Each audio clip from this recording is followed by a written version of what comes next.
Hey everybody, it's Jason Blaha here, and now that my obligatory informative videos are done for the day, it's time to talk about current events in the online fitness community. And this is one that a number of people have asked me to cover. They're like, Jason, Omar just accepted Kinobody's 135 standing press challenge. He got 22 reps. How many do you think you could get? I already know how many I could get. You guys could plug my 1 rep max into a calculator and estimate it yourselves. But let me go ahead and put on my +5 hat of speechcraft, lovingly called my +5 hat of autism by many of you, and let's talk about this. All right, here's my problem with all these rep challenges everyone's doing. I'm going to reiterate this again. There's no rules in place for range of motion. Now, I'm a competitor, right? I'm a competitor. What I am going to say is that if they followed the combine rules, then Kinobody got 0 reps on his combine challenge. And if they followed combine rules, I think Greg only got like 1 rep on his overhead press. And it looked like 4 or 5 for Omar. So, did anyone even bother to read the combine rules? If they're going to apply combine rules to it, does anyone know what that is? Now, there's no bench, so we don't have to worry about the ass coming off the bench. That is in the combine rules. Your butt cannot break contact with the bench like at a powerlifting meet. Well, it's one of the biggest differences, two big differences between a powerlifting meet, obviously other than commands and signals. Number 1, they have no rules about your feet, so you can move your feet around. Number 2, you don't have to pause on the chest. You're allowed to bounce off the chest. However, combine rules, you are required to make contact with your chest on every rep. It's okay, so your overhead press, you've got to touch your chest. Doesn't mean you can pause, you can bounce it off your chest. And you have to lock it out. All right, at the combine, you actually are supposed to lock it out. Now, some people say, well, this guy did it and they counted his reps. Yeah, but that's the rules state that he doesn't get those reps. Like, if anyone wanted to be a dick about it, they just contest that. He broke the rules. I got it on camera right here. I don't want this guy competing against me for a spot getting his reps counted. He did 3 reps, not 30, right? I mean, that's how sports work. They're competitive.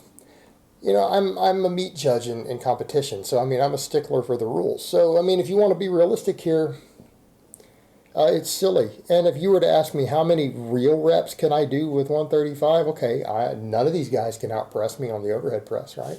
It's a perfect example. Kinobody's about on par with me, and I think Omar's, what, 10, 15 pounds less than me on the strict press? Like for a 1 rep? I bet I could do 13 to 15, right? Legitimate. I've done 13 on camera before just as a back off set at the end of a workout. Slightly fatigued, so I might, when fresh, might be able to get 2 more. But, you know, here's the thing. If people were to challenge me under the rules that they set, they made no rules about range of motion. There is nothing in their requirements for a range of motion, and they said you don't have to lock it out. Okay, I'm a competitor by nature. You put me in an environment with a competition rules like that where there's a medal or a trophy or money online. Like if someone were to set up a thing right now, say if you could beat them, we'll pay you $1,000. You bet I'd get on my camera right now and do it. I'd do 23. I'd do 23 and then go do my real warm-up, because that would only be a warm-up for me. You say, what? Because they have no rules for the range of motion. As long as I can prove that the bar moved with my camera, that rep counts, because they set no rules for range. No lockout means there's no rule. All that is, and they didn't even say you had to touch the chest. So assuming you're supposed to touch the chest, how many of their reps really counted? A lot of them didn't. We couldn't tell. But, okay, you have to touch their chest and you have to lift it off the chest. That's all we could maybe ascertain based upon the rules they said. So, what would I do? I would just take the bar and I would do this. I would bounce it off my chest so I don't have to work either. I do a little bit of layback, which is standard for the press. You lay back on a max even, right? You lay back and you just bounce it off your chest like this. I just go do that 23 times. Now, if I got paid for every rep I could do, I'd probably cut it down to 1 inch, and I would try to do 200 or 300. Because I could probably do 200 reps that way. And under the rules they're writing, that would be legal. So the problem is you can't determine their strength off any of that. We could determine their strength based upon a max. This is a rep challenge that's allowing for ambiguous range of motion and counting reps. That's bullshit. That's not a strength challenge. All right, this is just more leapfrog and grab ass being done. More leapfrog and grab ass being done. And I get it, man. When you guys are hanging out with their bros and people want to do fun rep challenges, that's fine and everything. I'm just not interested in friendly competition like that. I'm interested in real competition. If I'm going to go compare myself to someone, I'm going to go do it on a platform with calibrated plates, with judges, with rules. Everyone's going to have to follow the same rules. All right. Someone says, oh, I think I can deadlift more than you, and they're wearing straps and they hitch and silly shit. I'm be like, I don't care. It's irrelevant. That's cheating. You're not doing the same thing I'm doing. Not doing the same thing I'm doing. So it's a different lift. It's people who are doing ambiguous ranges of motion, they're doing different lifts. That's not considered a standing press. That's not an overhead press. They're not even doing the complete range of motion. So, I mean, again, it's just random stuff. I mean, and a lot of it comes down to how much can I cheat to hit this rep challenge. And I get it, man. People like to do rep challenges. They're fun. But honestly, they're not always a true test of strength. They're honestly a test of who can bend the rules the most. In other words, the person who could maybe trim a couple extra inches out of that range of motion and get the reps counted, even if he's a little bit weaker, if he's 3% weaker than the other guy, he's going to win. Because that range of motion is going to add up, particularly if you're cutting the hard part. You guys know what I'm talking about. People do the press when it gets here, man, right here, that's that sticky point. You can stop short of that sticking point. You can get some bounce off the chest, right? It's a lot less work being done. It's just easier. You can just cheat.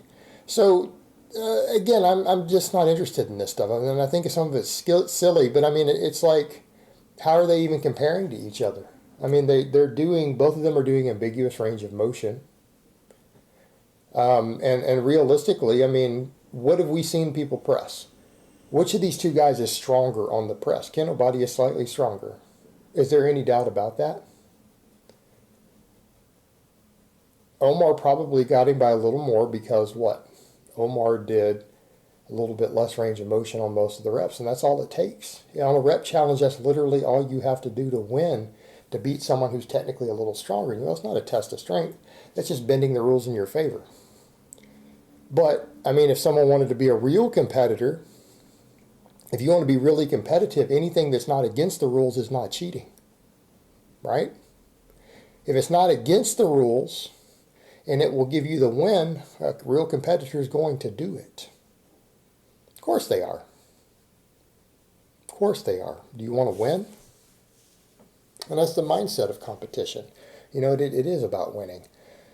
So it was the same kind of criticism I gave of the challenge with Omar and the other guys with a lot of stuff they were doing. I mean, that's fine. People want to play with bros and everything. That's fine. But also, at the end of the day, man, unless it's a real competition, unless it's really people doing the same thing and it's a real contest, I'm not interested in that stuff. I'm interested in training. Well, you're not getting a good training effect from doing this stuff this way, and people just kind of doing silly rep challenges, man, that's how you end up getting hurt. Because you oftentimes end up just doing things with bizarre ranges of motion and bizarre inertia and things that are way different than your normal training, done to absolute fatigue. And I mean, look at the data. What causes the most injuries? Is it hitting one rep maxes? Realistically. Look at the real data on strength athletes. I think everyone here qualifies as a strength athlete. I mean, Kinobody maybe not, but in some ways he tries to train like an athlete. So he's strong. So we could throw him in that category. I don't think that'd be unreasonable. Omar's a strength athlete. I'm a strength athlete. We both competed in strength sports. So when you're taking strength athletes, and go look at Barbell Medicine talked a lot about this, and they're medical doctors and they're power lifters themselves. What causes injuries? Is it really hitting one rep maxes? Most strength athletes don't get hurt hitting a max. Not a well-formulated max. You get hurt due to poor fatigue management, right? Overuse injuries and poor fatigue management, actually more than just necessarily too much loading on any given rep. That's usually what gets you. So, I mean, people want to do rep challenges to where you can manipulate the stuff and everything. There's nothing on the line but ego and who can kind of cheat the most. I don't know, it's silly, man. If you really want to know how strong you are compared to someone else, just do a full range of motion on basically a meet legal lift and some contested lift, right? There's plenty. It's not just squat, bench, and deadlift. Those are good proxies. I've said that many times. Squat, bench, and deadlift are great proxies to compare overall strength from one person to another. They're not the be-all, end-all, but they're damn sure a good representation of it when combined together. Right? You can never take your strength and say you're stronger than a person based on one lift, because that's not necessarily a test of overall strength. Those three together give you enough variation in different structures and strength curves and leverages from person to person. They can give you a real good idea. Maybe not down to the last pound, but they're a real good proxy. Right? If someone else is out totaling you by 10 or 15% on all three combined, they're stronger than you. Just deal with it. They are. But, you know, we could do that. We could pick 3 other lifts, couldn't we? Right? We could pick 3 other lifts and get the same idea. Doesn't have to be those exact 3. We could pick 3 other real big exercises that work most of the muscles in the body, and we could pull the same thing off and say, yeah, that person probably is stronger than that one. They are. You know, do contested lifts that under some sort of rules that everyone has to follow. Otherwise, it becomes a manipulation of who can bend the rules the most. And I'm just not a fan, man. And I know a lot of you like that. You enjoy it. And that's cool, man. If that's entertaining to you, it's not for me. I don't find it entertaining. I don't find it amusing because I think as a competitor, I think as a judge, because I've also had to take the judging classes and pass a test and judge meets and judge international meets so far. And so to me, I do look at that from that perspective because that's the mentality that I have. Right? That's the mentality that I have. You know, enforcing rules in a competition, even when judges scream, not judges, but their coaches are screaming at you that their athlete got that lift and you're being unfair and you're being a dick and they got it on camera, look right here at the camera, and you watched it and you know that it violated a rule, you hit that red button and you stand your ground, right? Because I've had to do that. I have had a lifter back there saying, I thought I hit depth. And I've had a coach screaming, look at this camera, you're blind. My lifter got this lift and had to have the head judge come over and back us up, right? It happens. That's strength sports. You know, and that's the mentality I've had to deal with. So, I mean, I'm coming at this from a different perspective, but people ask me about it. Numerous people ask me about it. They wanted my opinion on it. So that's my opinion on it.